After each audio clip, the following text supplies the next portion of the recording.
Assalamualaikum warahmatullahi wabarakatuh. Apa kabar sobat-sobat Shopter semuanya?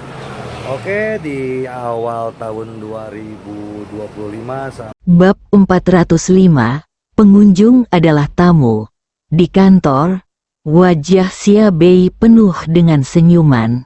Dia berdiri, berjalan ke jendela, melihat ke bawah, dan memandangi lampu-lampu kota yang perlahan-lahan menyala, matanya seperti bintang terang.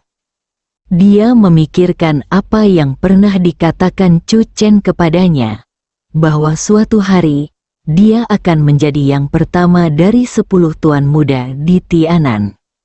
Saat ini, Xia Bei benar-benar tersentuh. Pertarungan dengan Bei Chen membuatnya berdiri dan menyingkirkan reputasi sampah keluarga. Mungkin suatu hari nanti, dia bisa menjadi yang pertama dari 10 tuan muda di Tianan. Selama saudara Chen ada di sini, wajah Xia Yanhuan juga menunjukkan senyuman. Ada banyak keponakan yang luar biasa dalam keluarga, tetapi Xia Yanhuan selalu optimis tentang Xia Bei, yang tidak terlalu mengesankan. Saat itulah Xia Bei dikirim ke kota Chan untuk berlatih dan melakukan tugas yang hampir mustahil ini. Xia Yanhuan mengambil inisiatif untuk berdiri dan membuat rencana untuknya. Saat cahaya terpantul di jendela, Xia Yanhuan merasakan tuan muda ketiga dari keluarga Xia di depannya sedang berubah. Spanduk di pintu masuk Hotel Ruijin telah lama dilepas. Perjamuan perayaan yang awalnya milik keluarga Qian sangatlah dingin. Baik tuan rumah maupun para tamu berangkat lebih awal. Tak jauh dari pintu masuk hotel, ada sebuah mobil yang terparkir, tak bergerak dari siang hingga senja, dan ada seseorang yang duduk di dalam mobil tersebut. Lin Xinping mengangkat kepalanya dan melihat ke gedung Jintan yang menjulang tinggi. Lampu-lampu berkedip-kedip, memberinya perasaan seperti mimpi yang tidak nyata. Itu pasti palsu. Lin Xinping menggelengkan kepalanya dengan keras dan bergumam pada dirinya sendiri. Segala sesuatu yang terjadi hari ini seperti mimpi, tidak nyata sama sekali. Kematian Chu Chen yang telah lama dia nantikan dunia tidak terjadi. Ling Baotang jelas merupakan mitra keluarga Qian. Bagaimana dia bisa menusuknya dari belakang dan membantu Bei Chen menangani keluarga Qian? Lin Xinping mengepalkan kemudi erat-erat dengan kedua tangannya. Sama sekali tidak mungkin. Lin Xinping tampaknya telah jatuh ke dalam self-hypnosis, dengan ekspresi kegilaan di matanya. Sejak kemunculan Chu Chen, statusnya di keluarga Song anjlok, dan sekarang dia bahkan tidak memenuhi syarat untuk masuk ke pintu keluarga Song. Biasanya, itu bukan apa-apa, tetapi sekarang keluarga Song berada pada puncaknya di kota Chan. Semua orang tahu bahwa menantu tertua keluarga Song tidak dapat memanfaatkannya, yang membuatnya menjadi lelucon. Bang-bang, tiba-tiba ada ketukan di jendela mobil. Lin Xin menenangkan diri sejenak, berbalik dan menurunkan kaca jendela mobil, tampak bingung. Siapa kamu?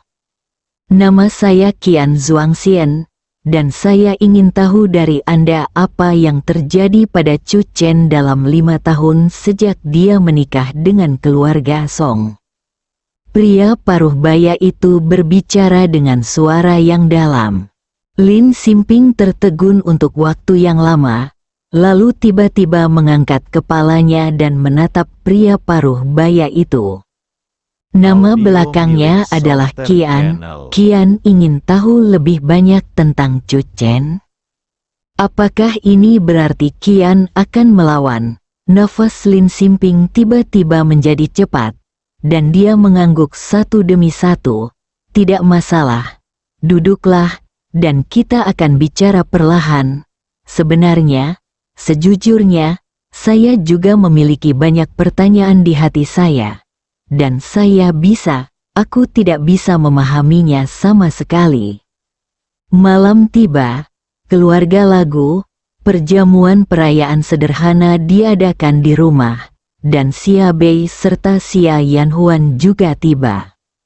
Ayo, bersulang dulu, wajah Song Changqing memerah dan dia tersenyum cerah.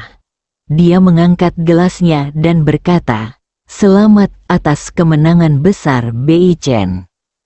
Bersulang, kemenangan Bei Chen terkait dengan pertaruhan antara Chu Chen dan Master Qian, yang menjadi duri di hati semua orang di keluarga Song. Hari ini, duri itu telah hilang seluruhnya. Bahkan Song Yan membuat pengecualian dan meminum segelas anggur merah. Setelah meminum segelas anggur, wajahnya menjadi merah muda dan matanya bersinar. Chu Chen adalah pahlawan yang hebat, dan semua orang bersulang untuknya.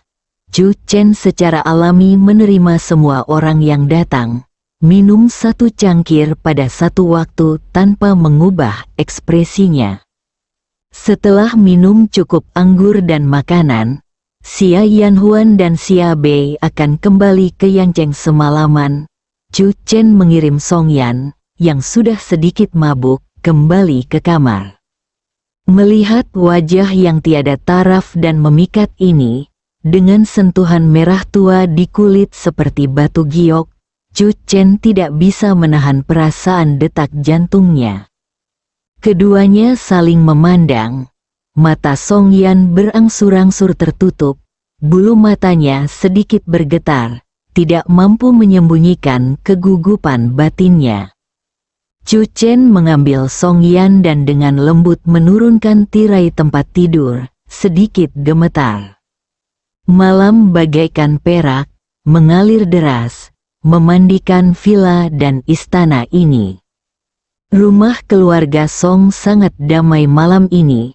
Hal ini sangat kontras dengan badai topik Tuan Qian meminta maaf kepada Chu Chen di internet. Matahari terbit di timur. Chu Chen dan Song Yan berjalan menuruni tangga sambil bergandengan tangan. "Nona ketiga, aku memasak bubur khusus untukmu hari ini." Kakak ipar Siang memandang Song Yan dengan senyuman penuh arti. "Luangkan waktu untuk menyembuhkan dirimu sendiri." Song Yan terkejut sesaat, dan rona merah tiba-tiba muncul di wajah cantiknya. "Bibi ketiga, aku memasak bubur khusus untukmu hari ini." Kakak ipar Siang memandang Chu Chen, wajahnya juga menunjukkan senyuman yang berarti, dan dia mengucapkan 4 kata yang sama, "Jaga dirimu." Bibi Chu berkulit lebih tebal dan meraih tangan Song Yan dan berjalan mendekat. Setelah sarapan, suara seruling lembut terdengar dari kejauhan. "Saudari Jun memintaku untuk datang." Chu Chen memandang Song Yan dan berkata dengan suara lembut, "Aku akan pergi ke perusahaan untuk mencarimu ketika aku punya waktu luang." Song Yan mengangguk patuh, dan pemandangan indah tadi malam muncul di benaknya tanpa sadar. Pipinya tiba-tiba memerah lagi. "Aku pergi ke perusahaan dulu." Dia meninggalkan sepatah kata pun dan berbalik untuk pergi dengan tergesa-gesa. Melihat punggung Song Yan, wajah Chu Chen tanpa sadar menunjukkan senyuman bahagia. Tahan keindahannya kembali. Ini adalah tujuan terbesarnya untuk tetap tinggal di keluarga Song. Di tepian danau Song terdapat tumpukan bunga plum. Dengan pakaian putihnya berkibar dan rambutnya tertiup angin, Nangong Jun memandang Chu Chen dan tersenyum menggoda. "Chen Chen, sepertinya suasana hatimu sedang bagus." Chu Chen terbatuk ringan. "Saudari Jun, pagi, sebelum kamu bangun, Zhang Yongguo datang menemuimu. tapi aku tidak membiarkan dia mengganggumu. Nangong Yun berkata, dia sudah menemukan bagian dari daftar tentang rombongan barongsai Amerika Selatan. Apakah Dao Zhang mengetahuinya begitu cepat? Chu Chen terkejut. Dia semakin merasa bahwa Dao Zhang adalah bahan yang bagus untuk diselidiki. Sebelumnya, dia sedang menyelidiki informasi tentang Chan Cheng mengejutkan bahwa Dao Zhang mampu melakukannya. Namun kali ini dia sedang memeriksa rombongan barongsai Amerika Selatan. Ini bisa dikatakan pertanyaan yang sangat sulit, tetapi Zhang Daozhang mampu menyelesaikannya dalam waktu singkat. Jika bakat seperti itu memasuki Jiuk Xuanmen untuk berlatih keras, itu akan terlalu terkubur. Ia cocok menjadi pemimpin intelijen dan bersembunyi di kota. Zhang Yongguo tidak pernah bermimpi bahwa dia berusaha keras untuk mengungkapkan keinginannya untuk memasuki Jiuk Xuanmen. Tetapi tanpa disadari, jalannya menjadi semakin sempit. Chu Chen berharap dia akan tinggal. Omong-omong, rombongan barongsai Amerika Selatan sangat menghargai Anda. Nangong Yun memandang Chu Chen dan berkata sambil tersenyum, tim Amerika Selatan yang berangkat kemarin memiliki setidaknya 5 ahli pertarungan yang kuat. Kekuatan mereka adalah sebanding dengan bersaing dengan master seni bela diri. Mata Chu Chen sedikit menyipit. Untuk menghadapinya sendirian, tidak diperlukan 5 ahli bela diri. Komunitas tinju Amerika Selatan datang dengan ganas. Mungkin ini bukan hanya untuk saya. Chu Chen berkata, saya curiga mereka hanya ingin mengambil kesempatan ini untuk mencoba memamerkan apa yang disebut sebagai keagungan master pertarungan mereka di Tiongkok. Hanya mereka? Nangong Yun menatap Chu Chen dengan keraguan di matanya. Mungkin mereka mengira mereka tidak terkalahkan. Chu Chen tersenyum dan berhenti berspekulasi tentang niat rombongan barongsai Amerika Selatan. Sister Jun, bagaimana menurutmu? Para pengunjung adalah tamu, Nangong Yun berkata. Berita yang ditemukan oleh Zhang Daochang adalah mereka akan tiba di Bandara Yancheng pada pukul 1 siang. Kami akan menjemput mereka. Chu Chen mengangkat alisnya dan berkata, jemput di bandara? Tentu saja. Nangong Yun tersenyum. Tidak peduli apa tujuan mereka, bawa mereka kembali ke tempat semula. Chu Chen tercengang. Mau tak mau aku membayangkan sebuah gambaran di pikiranku. Para pejuang Amerika Selatan yang kuat tiba di Yancheng dengan kekuatan besar. Tepat ketika mereka hendak memamerkan keterampilan mereka, mereka menghadapi serangan langsung. Bahkan teriakan dan makian para gangster sebelum pertarungan dihilangkan.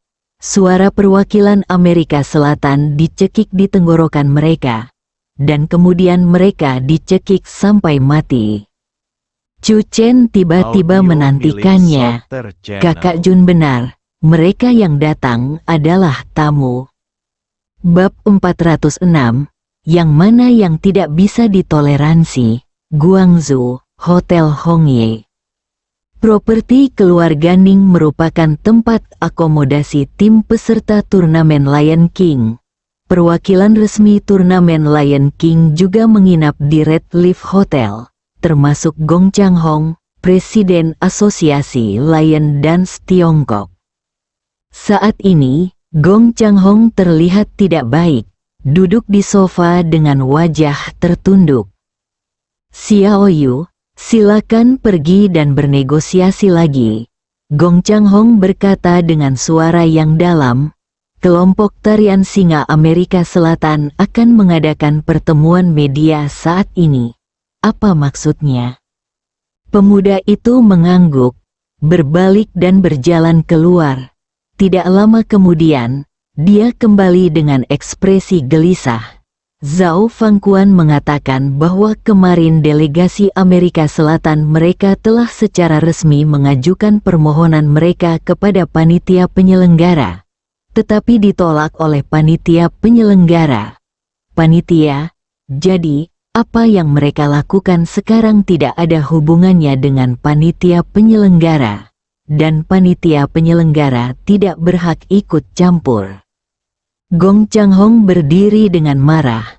Delegasi Amerika Selatan sengaja membuat keributan dan meminta panitia penyelenggara memberikan penjelasan atas Zhao Tianhao yang dipaksa berenang telanjang di Sungai Mutiara. Namun Gong Changhong langsung menolaknya. Gong Changhong secara alami tahu apa yang sebenarnya terjadi. Delegasi Amerika Selatan sepertinya terbiasa bersikap sombong dan mendominasi dan tidak bisa menelan nafas ini. Gong Changhong keluar dari kamar, segera datang ke pintu kamar tempat tinggal Zhao Fangquan, dan menekan bel pintu. Segera, pintu terbuka. Zhao Tianhao melihat Gong Changhong dan tanpa sadar mengerutkan kening. Kemudian senyuman muncul di wajahnya. Ternyata itu Presiden Gong, silakan masuk. Selain Zhao Fangquan, ada beberapa perwakilan kelompok barongsai Amerika Selatan di ruangan itu. Tuan Zhao, Gong Changhong langsung ke pokok permasalahan. Yang ingin saya ketahui adalah apa tujuan pertemuan media mendadak Anda. Zhao Tianhao adalah murid tertua saya, dan dia mewakili wajah komunitas tinju Amerika Selatan. Zhao Fangquan berbicara tanpa basa-basi. Bahkan ketika dia melihat Gong Changhong datang, dia masih duduk dengan kokoh di sofa dan berkata dengan tenang, "Panitia penyelenggara sudah tidak memberi kami instruksi apapun. Mari kita diskusikan dengan cara kita sendiri. Jika Presiden Gong bersedia menunjukkan dukungannya, mengapa tidak menghadiri pertemuan media nanti?" Gong Changhong mengerutkan kening. Setengah pertemuan, Gong Changhong berkata dengan suara yang dalam, "Tuan Zhao, Anda dan saya sudah saling kenal selama bertahun-tahun. Dari sudut pandang pribadi, saya ingin mengingatkan Anda bahwa memprovokasi Chu Chen saat ini jelas bukan pilihan yang bijaksana." Zhao Fangquan tertawa keras. "Apakah Anda khawatir ketahuan bahwa apa yang disebut kejuaraan Lion King hanyalah impor paralel, Presiden Gong? Dari sudut pandang pribadi, saya ingin memberi Anda pengingat yang hangat. Sejak panitia penyelenggara tidak berpartisipasi, maka jangan terlalu khawatir, karena Anda tidak dapat mengontrolnya." Gong Changhong mengerutkan kening. Nada suara Zhao Fangquan arogan dan arogan, yang di luar dugaan Gong Changhong. Dia sepertinya sudah melupakan rasa takut didominasi oleh gadis Nangong di tepi Sungai Mutiara. "Jangan lupa, Tuan Chu Chen," Gong Changhong tidak bisa tidak mengingatkannya, berharap Zhao Fangquan akan membatalkan pertemuan media ini. Namun, Zhao Fangquan sama sekali tidak ingin menyebutkan sejarah kelam itu, dan langsung menyela Gong Changhong dengan lambaian tangannya. "Jika tidak ada yang lain, kita harus bersiap untuk pertemuan media berikutnya. Presiden Gong, silakan kembali." Gong Changhong memandang Zhao Fangquan. Ia sangat penasaran dengan sosok besar apa di dunia tinju Amerika Selatan yang bisa membuat Zhao Fangquan begitu percaya diri dan mampu menghapus rasa malu Sungai Mutiara dalam satu gerakan. Gong Changhong tidak bisa membujuk Zhao Fangquan, jadi dia hanya bisa pergi. Zhao Fangquan ini sungguh sombong, Xiaoyu muda berkata dengan marah. Kompetisi Lion King telah berakhir. Semua delegasi utama telah meninggalkan Hotel Hongye satu demi satu. Tetapi mereka masih bertahan dan masih membuat keributan. Pasti akan ada banyak media yang datang nanti. Karena delegasi Amerika Selatan sengaja melebih-lebihkan, beberapa media pasti akan mulai mendiskreditkan panitia penyelenggara kejuaraan Lions kami. Delegasi Amerika Selatan ada di sini untuk Chu Chen di permukaan. Tetapi tidak diketahui niat jahat apa yang mereka miliki di balik layar. Gong Changhong mendengus. Namun, saya telah mengingatkan mereka bahwa mereka lebih suka jika Anda ingin memprovokasi Chu Chen kali ini. Kamu tidak punya pilihan selain menganggap dirimu tidak beruntung. Presiden Gong Xiaoyu muda ragu-ragu. Delegasi Amerika Selatan tampaknya percaya diri. Akankah orang-orang yang mereka kirim menjadi sangat berkuasa? Bahkan jika komunitas tinju Amerika Selatan tampil dengan kekuatan penuh, tidak ada yang bisa menghadapi Master Chu Chen, kata Gong Changhong dengan serius. Pupil pemuda itu tiba-tiba menyusut, dan ekspresinya tidak bisa menyembunyikan keterkejutannya.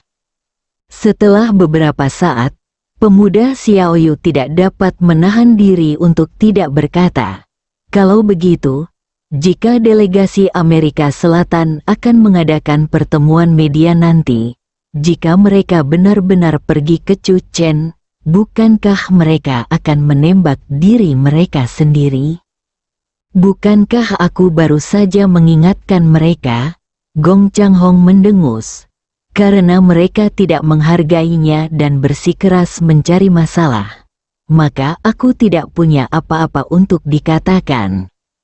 Jam 12 siang, di ruang konferensi besar Hotel Hongye, reporter media yang diundang telah tiba satu demi satu. Beberapa media mencium bau yang tidak biasa dan datang ke pintu Hotel Hongye juga merupakan sambutan dari delegasi Amerika Selatan, dan teh disiapkan untuk wartawan media yang datang dari jauh. Satu demi satu senjata panjang dan meriam pendek diarahkan ke posisi mimbar. Kejuaraan Lion King sudah berakhir. Namun delegasi Amerika Selatan tiba-tiba mengadakan pertemuan media ini. Konon mereka akan mengungkap rahasia yang mengejutkan. Saya merasa aneh ketika saya mengatakannya. Ada begitu banyak pemain kuat di kompetisi Lion King yang perkasa. Tetapi pemenang terakhirnya adalah menantu dari keluarga Song di Changcheng. Proses memenangkan kejuaraan bahkan lebih sulit lagi. Dramatis. Sekarang kalau dipikir-pikir, memang ada sesuatu yang mencurigakan tentang itu. Bagaimana kita, sebagai negara besar, bisa menggunakan cara-cara tercela terhadap teman-teman internasional kita, jika seseorang benar-benar merusak reputasi negara besar kita? Saya akan melaporkan seluruh prosesnya tanpa ampun dan menyerang mereka di depan umum. Suasana di lokasi terasa hangat, dan setiap reporter yang masuk ke lokasi bisa mendapatkan amplop merah besar dan merasa bahagia. "Tuan Zhao ada di sini." Sebuah suara tiba-tiba terdengar. Delegasi Amerika Selatan yang dipimpin oleh Zhao Fangquan memasuki lokasi dan duduk di depan mimbar. Zhao Fangquan duduk di posisi tengah, dikelilingi lampu sorot. Terima kasih kepada semua teman media yang telah meluangkan waktu dari jadwal sibuk mereka untuk menghadiri pertemuan dadakan ini. Zhao Fangquan langsung ke pokok permasalahan. Setelah beberapa kalimat sederhana, dia berkata dengan suara yang dalam, "Untuk mengadakan ini pertemuan hari ini, saya terutama ingin mengatakan beberapa kata untuk menjelaskan." Zhao Fangquan berhenti sejenak, menatap ke arah penonton, dan berkata perlahan, "Chu Chen, juara kontes Lion King yang baru saja berakhir, tidak memiliki kekuatan untuk memenangkan kejuaraan sama sekali. Kejuaraannya sudah ditentukan sebelumnya. Kehebohan film pun terdengar, dan mata banyak wartawan media tiba-tiba bersinar kegirangan. Dalam pekerjaan mereka, yang paling mereka sukai adalah berita terkini yang tidak terduga. Biarlah badai datang lebih dahsyat. Seluruh proses kompetisi bersifat publik. Bagaimana keputusannya? Seorang reporter dari media segera mengikuti kata-kata Zhao Fangquan dan bertanya. Ini sangat sederhana. Zhao Fangquan berkata, Chu Chen memanfaatkan sepenuhnya celah dalam peraturan untuk menjatuhkan semua lawan termasuk saya dari ring. Dan kemudian dia memanfaatkannya. Beberapa orang mungkin mengatakan bahwa ini juga keberuntungan Chen. Tapi, maaf, murid tertua saya ingin menanyakan beberapa patah kata kepada Chu Chen setelah kompetisi. Tetapi dia dipermalukan oleh Chu Chen dan berenang telanjang di Sungai Mutiara di hadapan semua orang. Semakin banyak Zhao Fangquan berbicara, semakin marah dia. Dia menamparkan meja dan berkata, ini tidak tertahankan, saya, delegasi Amerika Selatan, tidak dapat menanggung keluhan ini, bersambung.